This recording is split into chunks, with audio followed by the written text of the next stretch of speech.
Awesome. All right. Well, welcome to week 8, and it's our final week, which is very sad actually, but in a way very exciting because I've got to watch you all on a very amazing journey. Unfortunately, we didn't get to meet everyone on the calls, but I know that they're here in spirit and they have been watching the replays, and the feedback and the comments I'm getting about everyone's journeys are pretty amazing. So I'm really glad that, obviously not all the modules will hit home, or you might not need that information, but I know that there's information in there that has really helped in a lot of ways. So I'm very, very excited about that. So today is another huge one, and it's mindset. And I totally believe that I think just in the world today in general, having a healthy, positive mindset is really the key to success. So whether that's success in your lifestyle or in your business or whatever that may be, everything really stems from the mind.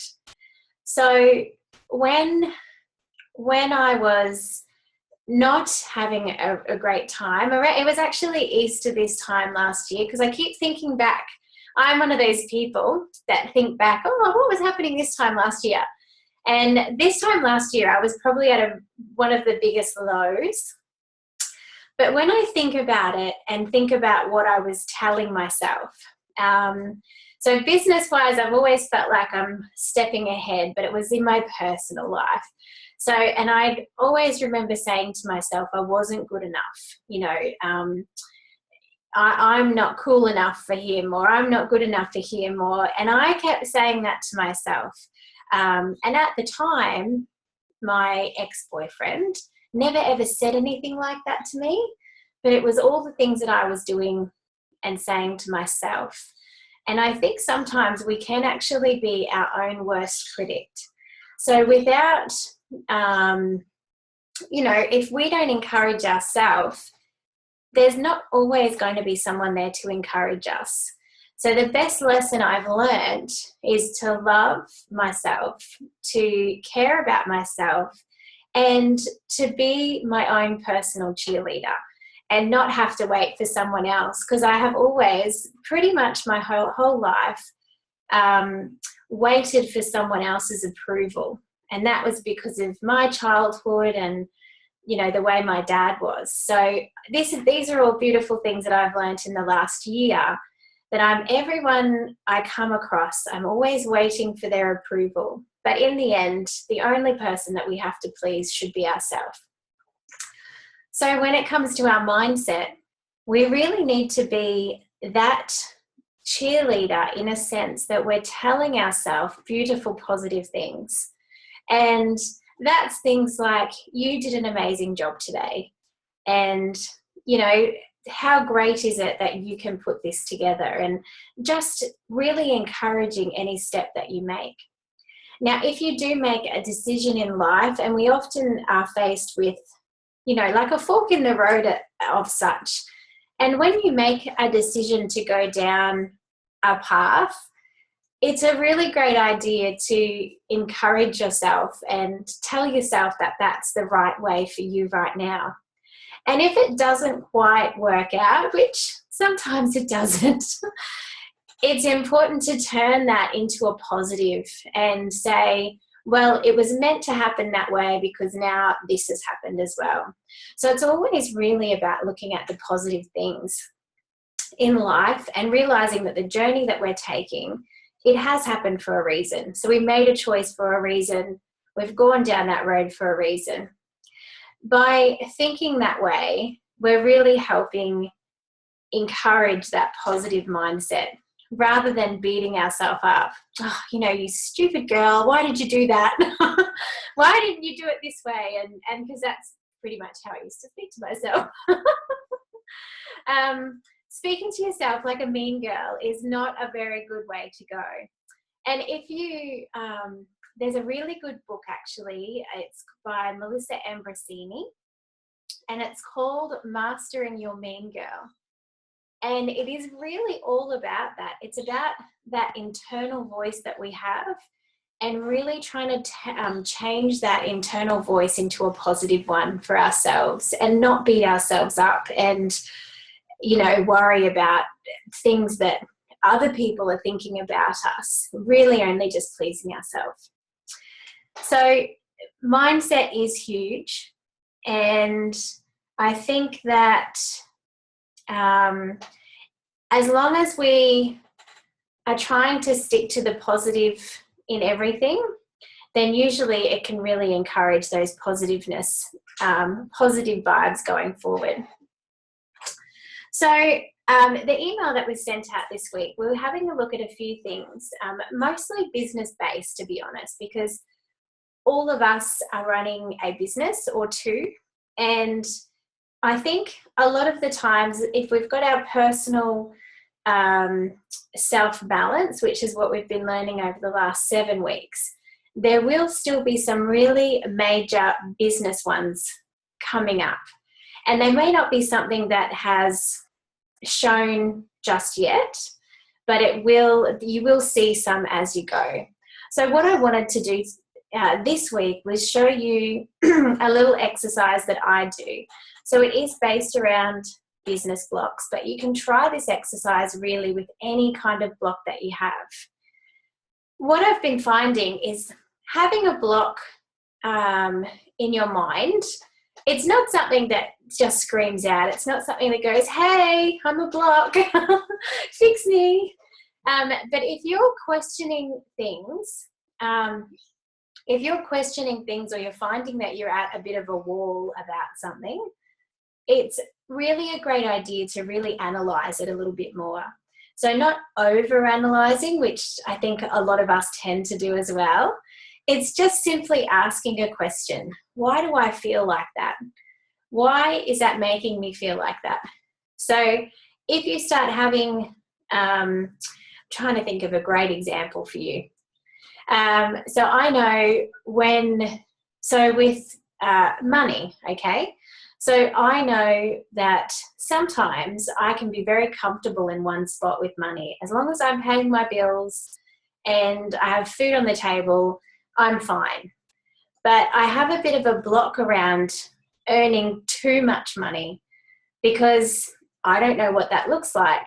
And I have had a lot of more money before, and all I did was spend it on crap.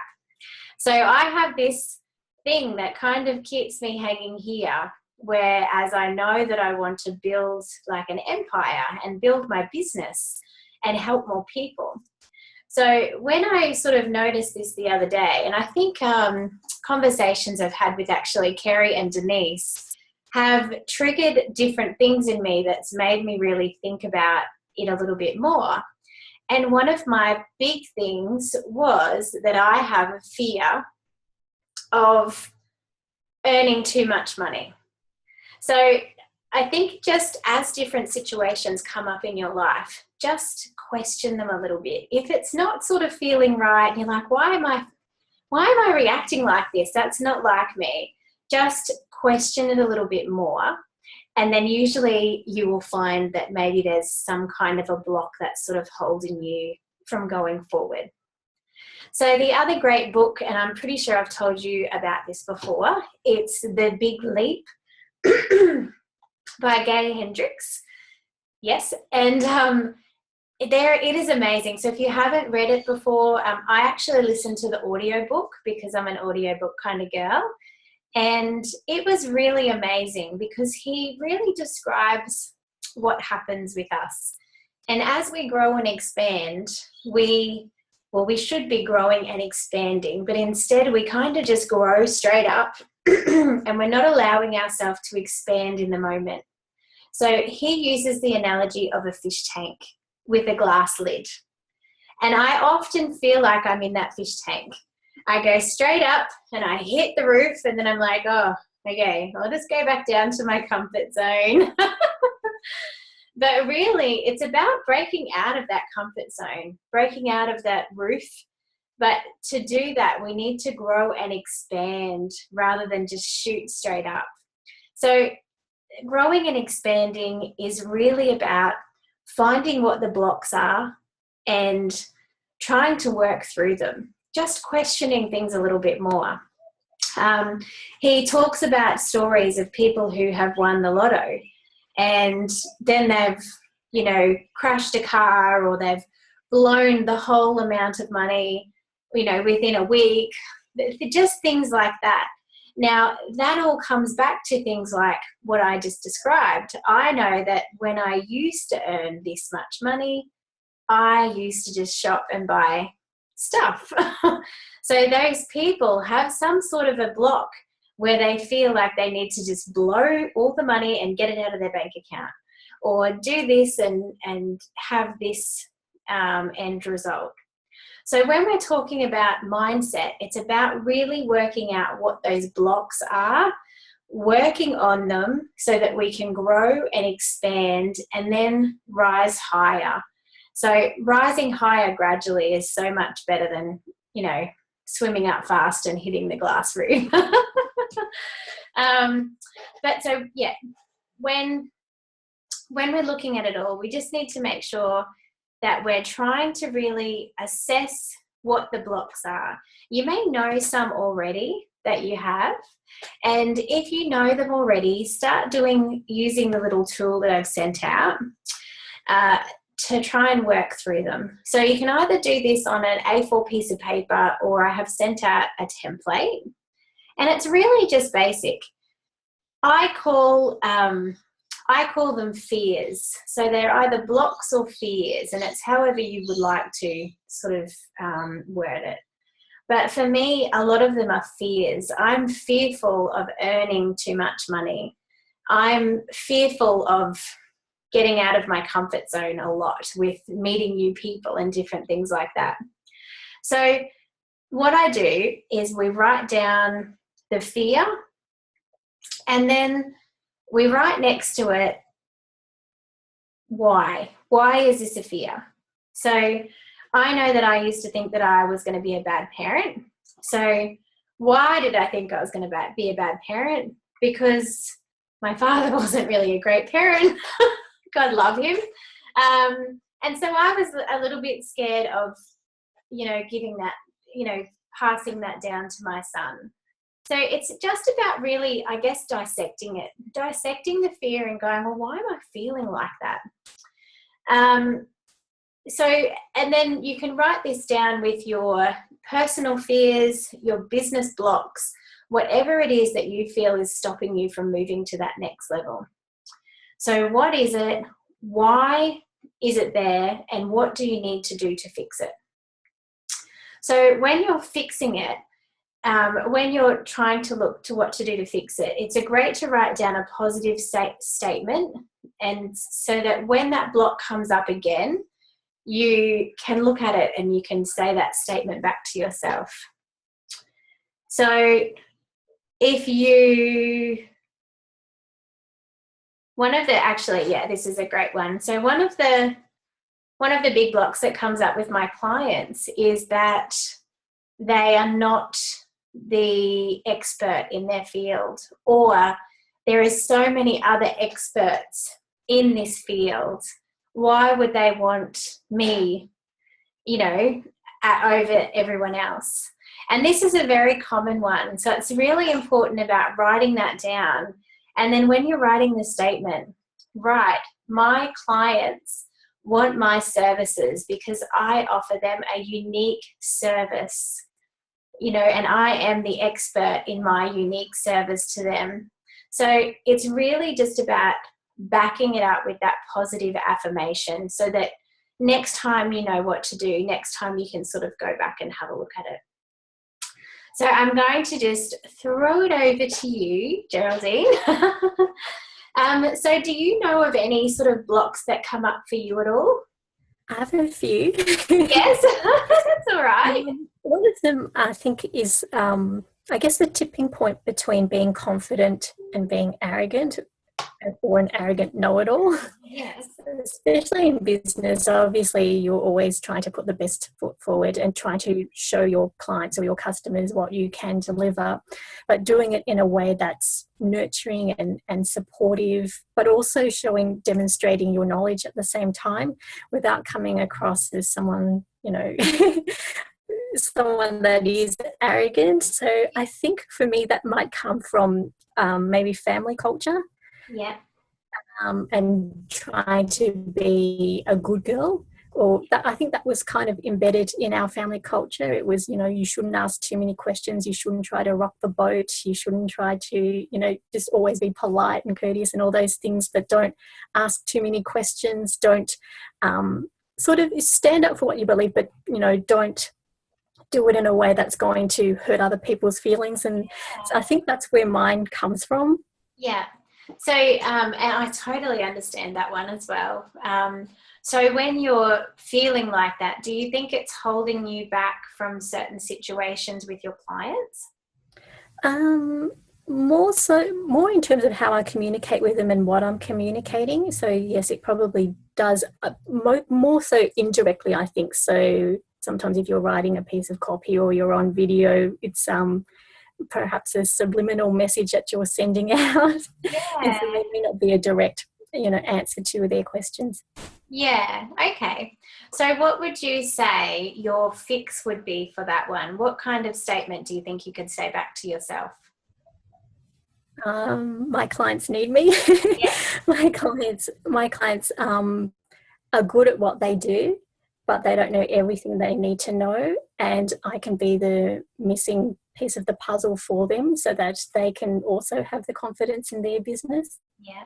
And what about I am the expert? Oh yes, I am the expert in my unique service and I can uniquely demonstrate my services to them and to help them in a unique way. Yeah. So, and I think, do you notice I'm a big, I listen to people's voices, and I know sometimes our voices go a little bit high when it is a confidence thing. And I know that you're amazing at what you do, but I think sometimes it's like, we're worried that if we put ourselves out there and say, I'm the expert, it's like, oh shit, did I just say that? How are you going to believe me? And I have to make sure that I'm always like giving them what they ask me to. And know how to answer every single question. Yeah, but you know what? Even the most expert out there does not know everything. And no matter what, there's always going to be space for you. If someone asks you a question that you're not sure about, and I know you and I are the same with this, you will go and research it to make sure you're telling them the right thing. So no matter what, you will always come back to them with an expert answer. So I think if you keep just telling yourself, I am the expert, they're coming to me because I am the expert in this field. Okay, I'll try that. I'm actually going to be doing a Facebook Live because one of my biggest fears is not being able to answer a question. Yeah. So I thought, and I'm also scared of Facebook Lives because it's only really, one shot, no takes. You've got to be on. So I thought I'll try and put myself out there, and if it turns out I can't answer anything on the video, then I'll have to think of a way that I can answer it, afterwards, and I'll just say I need to go away and think about this or something like that. Absolutely. But I just wanted to try it myself and see if I can do it. Yeah, and you know what? There is this is something we used to get taught actually in the bank, because no one ever knows everything, it's just one of those things. And especially when you're on the spot, it's hard to think on your feet sometimes when you're trying to talk. Focus on that. Focus on what you're reading, smiling, keeping the audience entertained and things. It's all a lot. So we used to just get told, if you don't know an answer, just say, oh, okay, yeah, well, I can have a look into that a little bit more for you, and I'll get back to you with that information just to make sure that I'm giving you the correct information. People prefer that you are upfront with them and say that rather than Yeah. I guess, fumble through and just tell them whatever you can think of all the time. Make it up as you go along. Yeah. I've watched so many, whether it's a webinar or a live video, and they all do it so well. Some of the coaches that you watch, I mean, part of it is probably from experience as well, and just handling all those types of questions. But a lot of them do it so smoothly, and I guess part of it is also practice and experience. Yeah, that's it. Look, a lot of experience really does help. Most of the times you'll get on and, so I've only had a couple of people on at a time, which is when I see that, I'm like, phew. and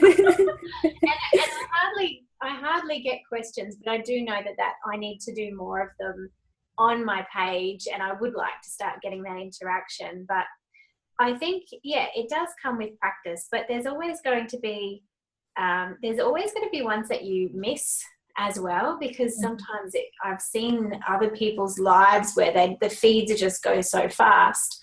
But I definitely don't think there's a harm. And even in the notes, as you're starting the live and you can put your little description in, you could even put a little thing in there. Please feel free to ask questions. If I don't get to answer them during the live, I will get to you. I will reply to you once I'm finished, so that they know that if you haven't had a chance to speak about it live, you will, get back to them. And I think people just appreciate that. So they know they've asked it. They know you'll get back to them. Obviously, if you do know the answer and you can speak about it on there, that's amazing as well. But yeah, I think it's just all about getting on there in the first place, really. Now that I know how to do it, I want to, just push myself a bit more out of my comfort zone and do some more, because doing videos, they're a lot easier because you've always got the comfort of stopping or editing the video, whereas when it's live, you kind of have no choice. No, God, I have coughing fits and everything during mine, so it is really. But I think people appreciate that too, the realness of it. So I love videos, but lives are so much easier for me now within the group, and I definitely feel like it's such a great sort of platform to be using. But in saying that, as I said, I haven't had too many people ask a lot of questions. So it is one of those things, I think, just with practice and a bit of time, it will just sort of feed through. But I definitely think there's no harm in sort of preempting them and saying, if you ask a question, I'll get to you when I get to you, kind of. But yeah, and I think that's a big thing. And then it's a very common fear as well. Feeling, Facebook Live in itself is actually a huge fear that most people have. But it's that it always comes back to that expert thing. I have the same. There is a lot of people out there who do similar to me. And it took me a long time when I first started, because I was like, well, I'm just a small fry. There's all these big, amazing coaches, and I guess I was buying into a lot of the hype then as well of what these amazing people were doing. Not necessarily what they were doing, but anyway, I had to find that out the hard way. But I really put a lot of pressure on myself and was really hard on myself in that first year, because I felt like I was working 10 times harder than everyone else because I wanted to be seen as this expert, but then at the same time, I didn't feel like I had enough credibility yet to be like these other people.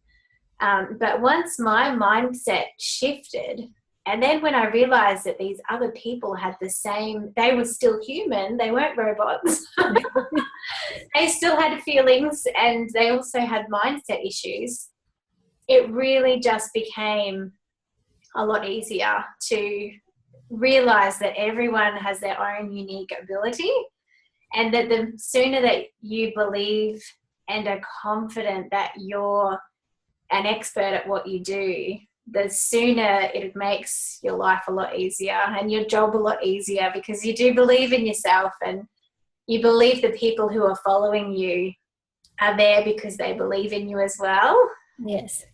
A lot of people get this sort of fraud thing happening Mm. Like, oh my God, I'm afraid. When I was a health coach, I was probably 20 kilos heavier then. And I used to think, oh my God, I haven't quite changed my eating yet. I'm a bigger person, all of this stuff. I had started my journey, but I hadn't quite got to where I was today. And I thought, how can I sit there and talk to people about their health when I am like this? So I had that thing at the very start. And I think that's why that business didn't really take off, because I didn't believe in myself.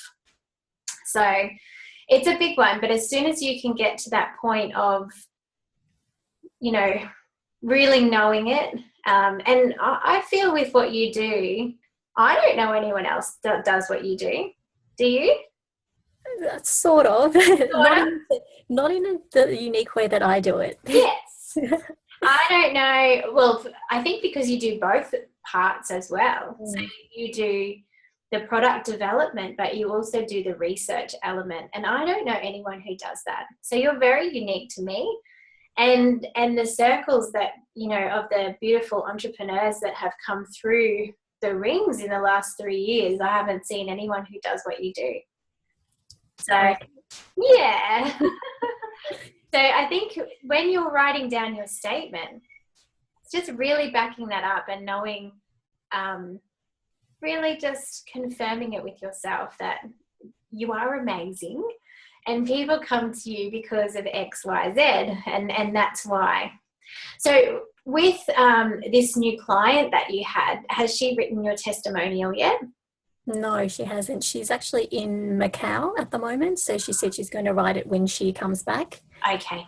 And the other one that I had, I asked her for feedback, but she hasn't replied yet. So okay. I don't know whether she is or not. And the others haven't replied either. So I don't know. Oh, okay. Well, that's another good way of, I guess, giving yourself a bit of an affirmation. I think I went through a stage where I was loving the feedback I was getting, but I was like, maybe they're just being nice. I didn't believe them. And this is how much of a mean girl I was to myself. Oh, they're just being nice to you. You know, I wouldn't let myself accept that people actually really was enjoying and getting a lot out of what I was doing. So I think another great way is when you get those testimonials in, just really, you know, take some keywords out of there. Sometimes we're not going to get great ones. Don't take keywords out of those ones. You can put them somewhere else. But with the really positive ones, know that they're positive for a reason and really take some beautiful keywords out of there. And if it helps, what I like to do, I have positive affirmations all over my office. And if it helps, take some of those positive lines out of those testimonials and just put them in places around your working space so that you can just, you know, keep affirming that that's who you are and this is how you help this person and this is how you help people. Okay. Some of them have written in Facebook groups, so they've either tagged me or they've written, it's sort of like a little testimonial. It's just about their experience working with me, but it's not an official testimonial, so that's okay. I haven't used it. But sometimes I do go back and have a look at those because I'm still developing my niche profile. Yeah. So that does help. Those. Okay. I've seen people, I haven't done it myself, but I've seen people screenshot Facebook posts like that and actually use them on their website still. Okay. And they just go, look what people are saying about us on Facebook. So it's a bit of a lead back, but that's great. So there's great words out there. So maybe just take some of those in and start putting them around your space so that they're in your face. When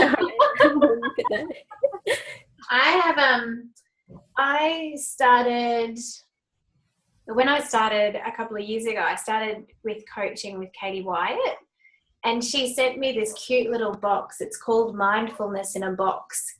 And I think she just got it from that beautiful stationery store. And it came with all of these amazing, I'm going to show you some. Okay. it came with stickers and all of these amazing cards.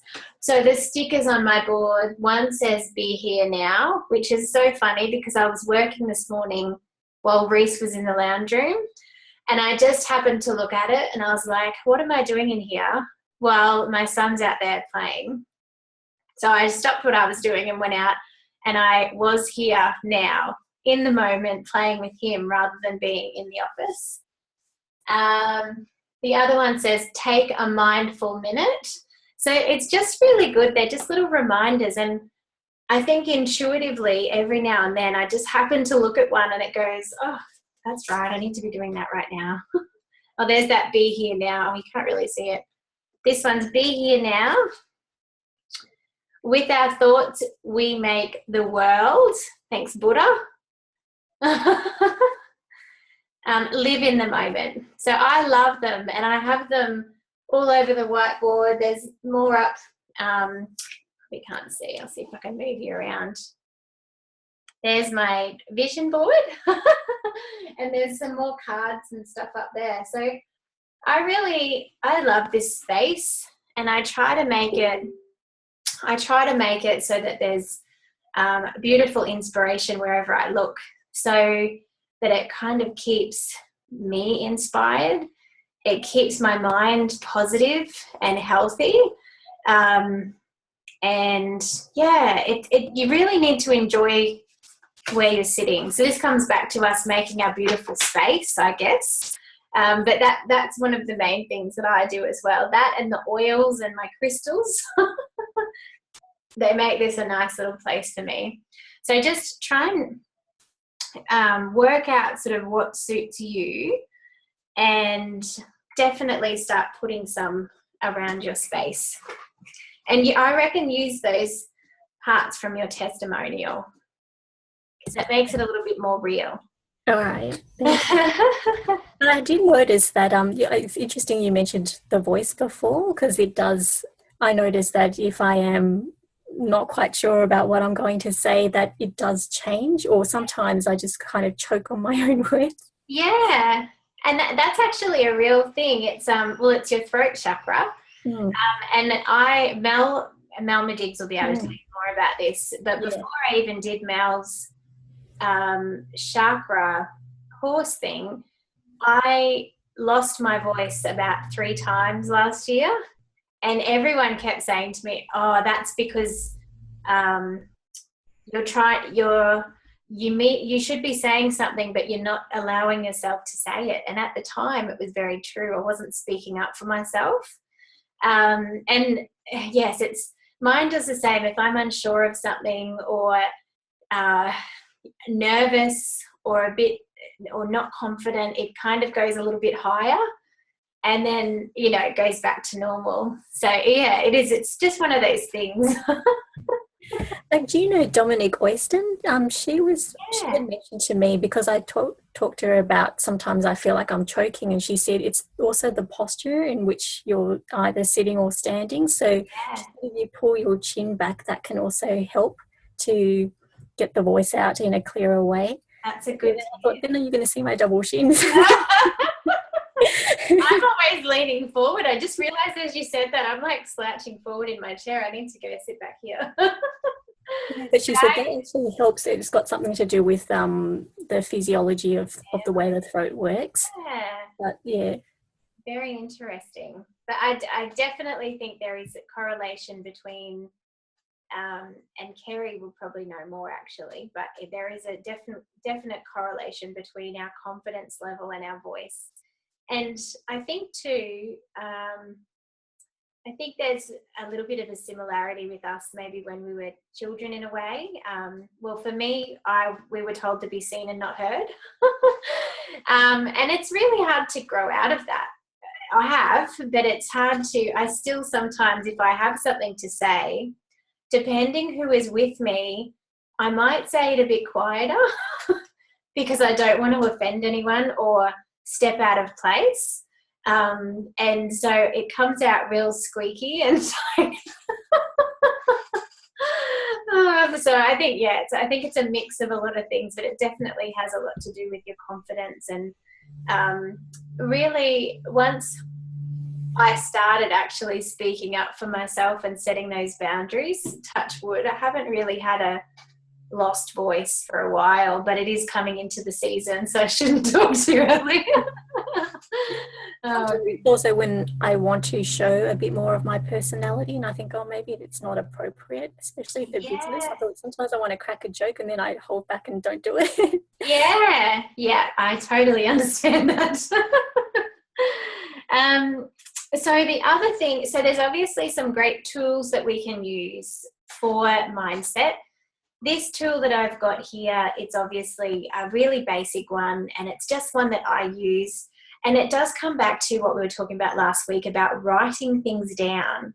So getting it out of your head, writing it down, and then just working through it. And you might get to the second part of the why and go, oh, that's a bit silly. Why is that even a block? But it's about having that process and putting it down. But there is obviously some great other tools that you can use. So in that email, I have attached an interview that I did with Anna Shelley. Now, there is a bit of swearing in it. I probably should have pre-warned you that on the email.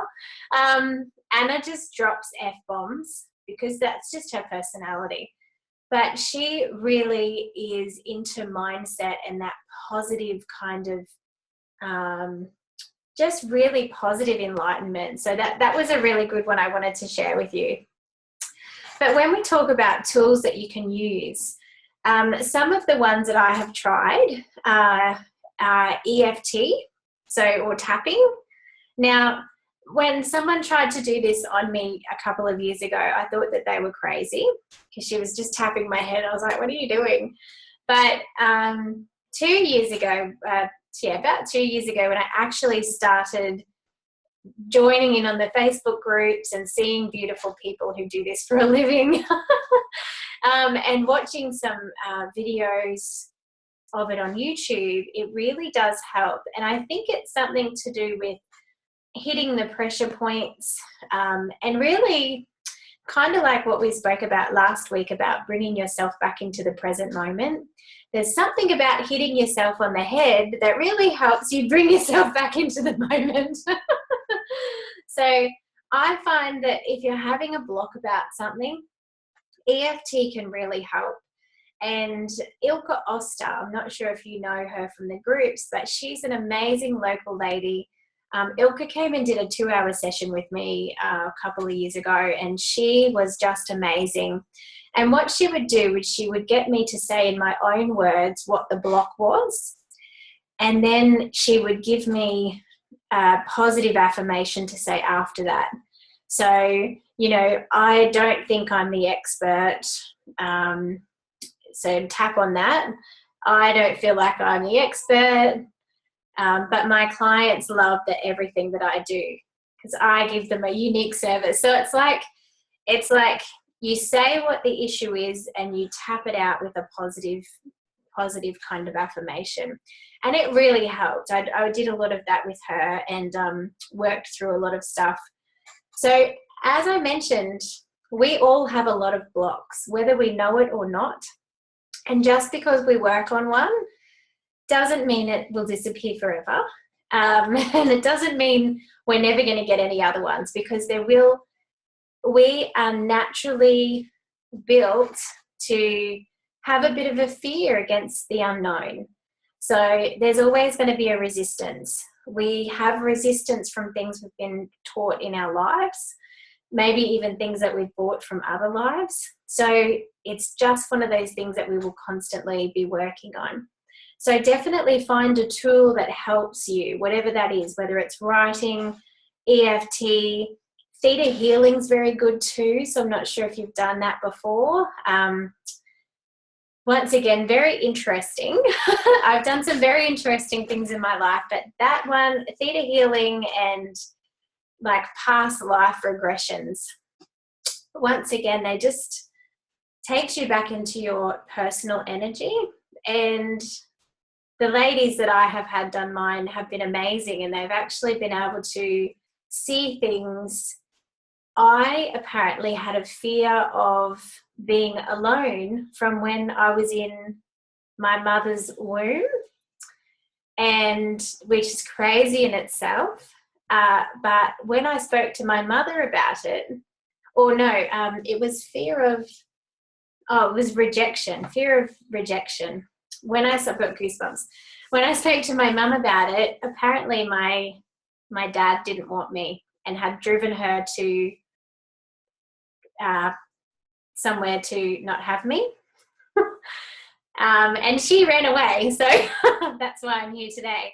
But I didn't know any of that until this lady had found this out in this session. And then when I asked my mum, she told me all about it. So some of these amazing healings can take you back to the core of it, because we might be getting surface stuff, but a lot of them could very well be from very younger years or from a past life. I know that sounds probably a bit crazy to some people, but it's so true. Meditation, I think, is just the answer to a lot of things. I know we've covered that off in a lot of the other modules, but it really does helps just clear the mind. And I find if there's a big issue that is blocking us, or it's a fear, meditating and giving space sometimes allows us to come up with the why, or the affirmation, or the reason. So really just sitting on that, I guess, and allowing that experience to happen.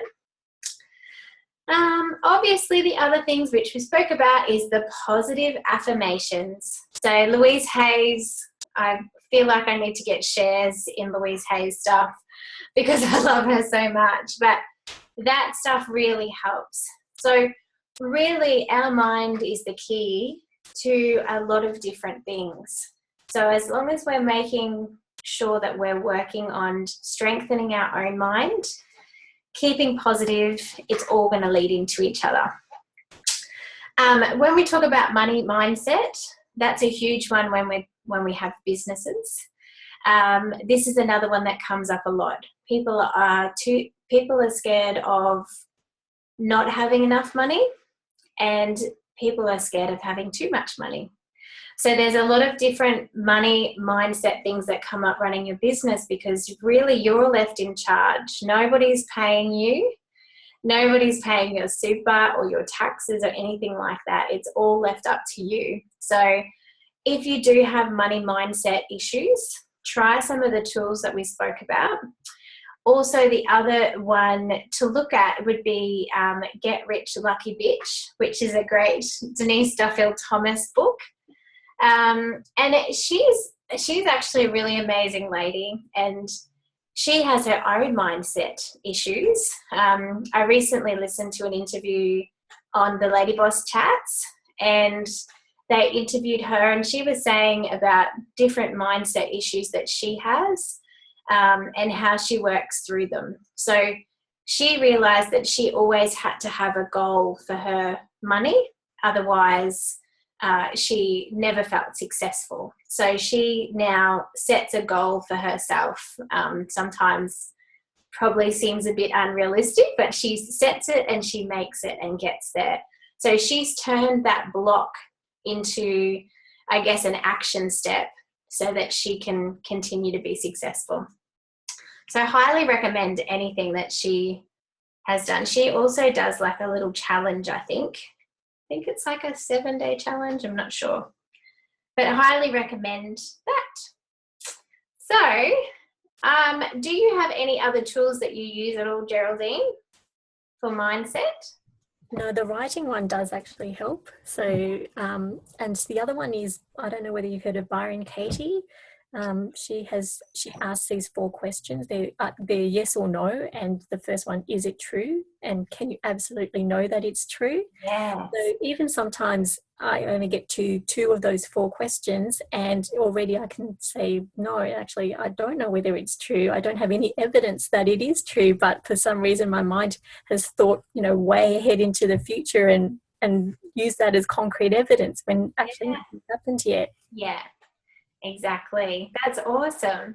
I think that's what we do too. We we do overthink. Yes.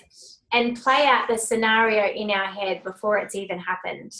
And yeah, all that does really is create unwanted and unnecessary stress on ourselves.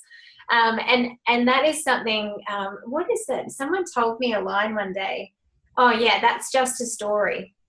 That's just a story you're telling yourself. And at first I was like, oh, that's a bit rough, but it's so true. It's just a story I told myself.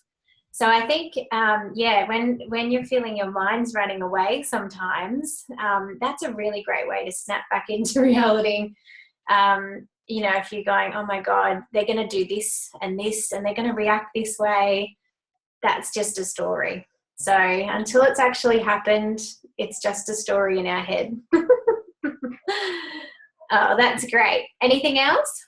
No, the money one for me at the moment is clients can't afford to pay me. Yes. So because I got a lot of clients at my introductory rate, but now that they're up at their full rate, and that's where that confidence and arrogance comes in, because I'm thinking I really, really can't lower my prices in terms of what I can deliver and the value that they get. So somehow I need to communicate the value a lot clearer or a lot better to them, rather than looking at it from the perspective that they don't have the budget for it, which some of them won't have, but that's okay. Yeah. And you know why that's okay? They're not ready for my unique services yet. That's right. They're not your ideal client right now. And that's a huge thing. And actually, I'm so glad you brought that up, because that's a very common one as well. And I think that also comes down to that confidence. So they did come in on that introductory rate, but you have showed them such amazing service that this is the rate that you deserve. The quality of the work that they're getting is worth that rate that you're charging. And it's just about keeping that confident. And I know sometimes that can be hard. Melanie Madiggs, actually, when we did our session probably a month ago now, she told me that I should be charging $300 an hour, and I nearly choked, because I have the same thing. A lot of my clients are still in a startup stage, and I don't want to not help them. So that's why I'm working on this new thing, because I want to give them a platform to be able to still hang out. But I also know that my actual ideal client had shifted, but my mindset was still back here. And so my client now is the established person who has been running their business for so long, and maybe even has another business but can afford my services. And so it's just about, I have to keep, telling myself that. I still haven't put that rate up. I think that's going to be a gradual thing. But it is. It's such a common thing, but just has to keep coming down to that confidence. And one of the things, I actually might have learnt this from Denise, or even in Profit First maybe, but just writing that positive affirmation about my services are valued, or something about the rate of my service is the value of my product. So something like that, so that you keep seeing that and know that every cent that you charge, you're worth. So, and I definitely think with what you do, it is a very unique service, this new service that you've gone into. You can really put the price on it that it deserves, rather than have to. Is there anyone else that you have been able to see that does a similar thing at this stage? The ones that do a similar thing also do either therapeutic goods at the same time, or they do food. So there aren't many that just focus on cosmetics, and there definitely aren't any that focus purely on startups, which is where I wanted to start. Yeah. And that's probably where that affordability also comes in, because they're just starting out with skincare businesses. It's a lot different to, say, service-based business, in that you've got a lot of costs at the beginning of your business before you've even made a sale. You've got all the product development and testing to do, plus all the admin and tech and marketing. So it takes an average of about 18 months just to break even. before you even consider making a profit.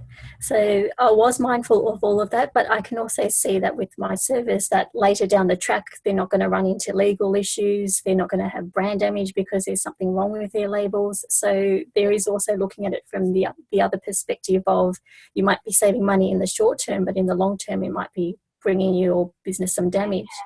And that is definitely added value. Those two main points, that's amazing added value right there. So it's very much like branding. You know, people invest that huge amount in branding to start with because the brand is really where it's at, and it can really help, you know, create that big thing.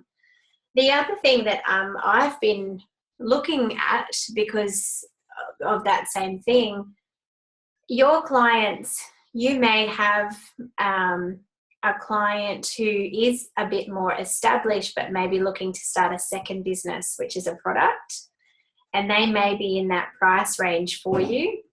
But if you go back to the startups, you know, is there some sort of a kit or something that you can offer them which steps them through how to do their own research? And I know it will not be the quality of you doing it for them, but gives them a basic guide. So maybe just a, you know, smaller valued product that they could purchase, a DIY one, if that's what they wanted to do. Otherwise, otherwise, here's my valuable product that's worth X amount. But if you did want to do it yourself, here's a little kit. And, you know, you can have your disclaimer on there. This is just a kit. You did your research yourself. Yes.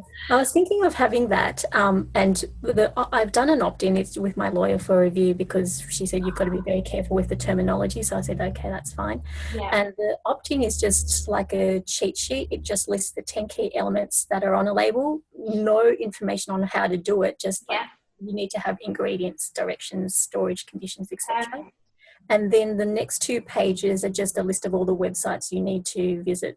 So that's a lot. Oh, but that's great. So I thought I wanted to, as an opt-in, I just wanted to keep it very, very simple. I think Kath was also working on her opt-in. I saw something in your Holistic Business Tribe about her just creating simplicity. So I thought as something just for someone who's starting out, just so they have an awareness of how many different regulations and guidelines there are, not just for the cosmetic side, but for their whole business. Yeah. They can perhaps from that perspective also see that the work that I do is, you know, if the detail is a lot finer and you do require a lot of knowledge in different areas. Yeah. And that hopefully will sort through the clients who do just want to DIY. They will just go and run with that. I would consider down in the long run, and I know this is it's the start at the moment, but even shortening that to something the same but a little bit shorter, and then offering a next package up so that you still are, I was going to say like Venus flytrap. You still are catching those startups a little bit, just a little bit, and it could be just a $50 product. Could be something very tiny, but it sounds like you've put a lot of information into your opt-in. It's just got links to all the websites. I think that's where the usefulness comes in, not so much in terms of, because the label part is just like one page. It literally just says you need to have ingredients on there, things like that. But the references, what I'm finding is that they don't know where to look for this information. So that's why I wanted to list all the government regulations and all the websites that they do need to visit. Okay, because I think that will be useful. At least they'll know what they're getting into. Yeah. So maybe there's just some extra you can add on to that then for the future to make a smaller product. That's what I was thinking. Something in between that cheat sheet and working with me one-on-one would be sort of DIY. Yeah. I haven't looked at how much detail to put in that DIY project or what format it should take, whether it's an ebook or whether it's some sort of video series, but it does make sense to have something in between those two. Yeah, I feel for what you're doing, and I think the way your client is, just from what you've told me, I think a video and a workbook, or a video and that information would be amazing, because then they get to see you and hear you talk about it. So whether it is a series, a small series of maybe 2 to 3 with some information, but I can definitely see that being a great little product.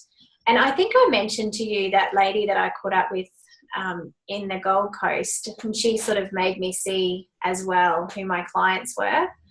But one of the great things she said to me, and I told Kath this the other day when we had coffee too, and she was like, oh my God, that's right. But think about who your client is, and then think about where they were 2 steps back. So if your client is now this established person, for me, I think 2 steps back, and they're usually at that startup DIY stage, didn't really have any money.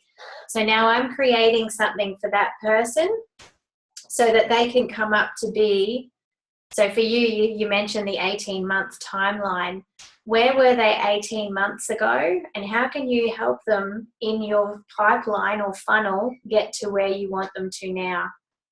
And that's just continually having a beautiful pipeline there of clients coming through. And that's what I'm trying to create now as well, just a little pipeline. So mine, there's going to be a small startup course for just someone who wants to know how to set up a basic business. Then there's the next one, which is going to be the mastery, all in one. And that's like a 12-week course, and that teaches all the nitty-gritty, but all the base stuff. And then the established clients, I'm working on more products for them as well. But everyone is going to hang out in this very special space that I'm creating. But they're going to have a start finish from a startup to the established person. And it's just about being able to map out that journey for them. And yeah, I don't know, since she mentioned that to me, it's really changed the way I look at what I'm creating. Yeah, it makes a lot of sense to look back as well as look current and forward as well. Yeah, because it's very much bank-like. We used to have our pipeline. Every month we had to show what we had in the pipeline, but I knew if my pipeline was not very full, I didn't have a great month. So it is definitely about creating that journey for them as well. And it's the customer experience. It's you want them to know and love you really from start to finish. So you've already got a warm audience then. So I really love that. So if you can, have a think about that, what you're looking to do then, but from that sort of angle, I think that will really help. That's all good. Thank you. That's all good. Awesome. Well, I think that's pretty much it. If you have any more tips or I guess anything that works really well for you with blocks, or if you've had one that you worked through and you'd love to share with us in the group, please feel free. This is the last session, but I would love to have another one with everyone, just like a follow-up, and it could be maybe 2 to 3 weeks. We'll just check in the group. But I'll try and see if I can get everyone on a call, whatever crazy time or day that may be. And then we will go from there. The other thing is I wanted to reach out. So obviously I just mentioned that I'm working on something very special.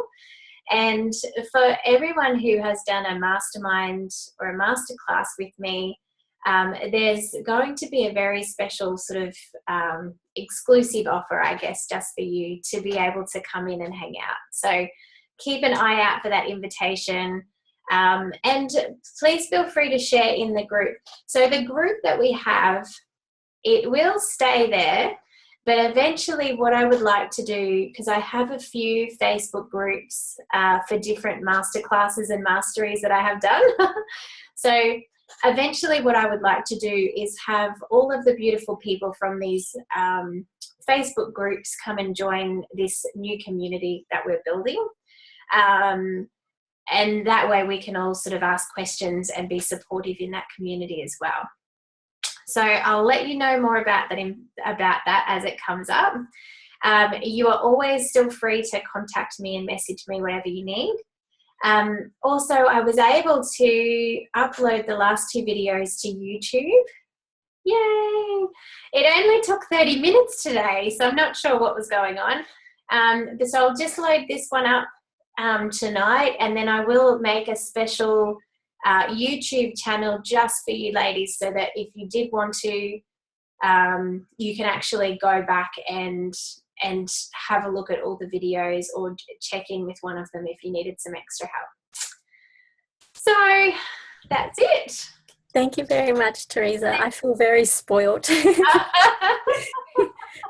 I feel like I've got a lot of your attention over the last 8 weeks. No, that's what it's all about. I really loved it. I wish that we could have had more of the girls on, but it's just one of those things with times, I think. I understand. But they're all there in spirit and they're all in the group. So, but I've really enjoyed it. And this is obviously the stuff that makes me happy.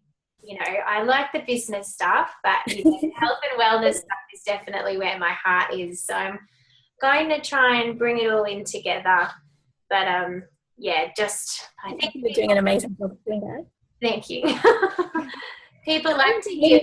I don't think many people are doing coaching where they're focusing so much on the balance element. They might be health and wellness, or they may be business, but when they do try to incorporate all 3 together, it's not the same as the way you do it. So you are also very unique in that. Thank you.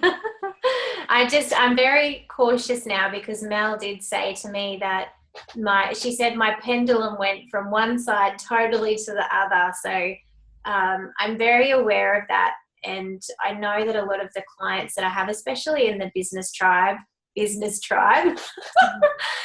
do want me for business stuff. But I need to, Mel does the chakras, but she bought it and made it into the business chakras for that very reason.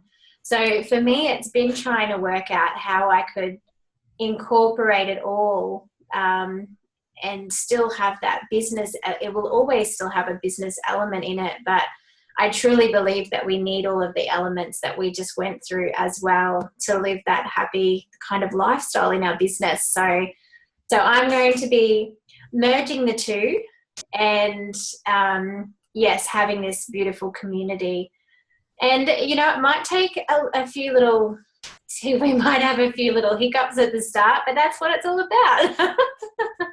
That's okay. It is. It's what it's all about. Yeah. And I think having one place to put all this content and having the community in one place, because at the moment, I think I'm running about 7 groups.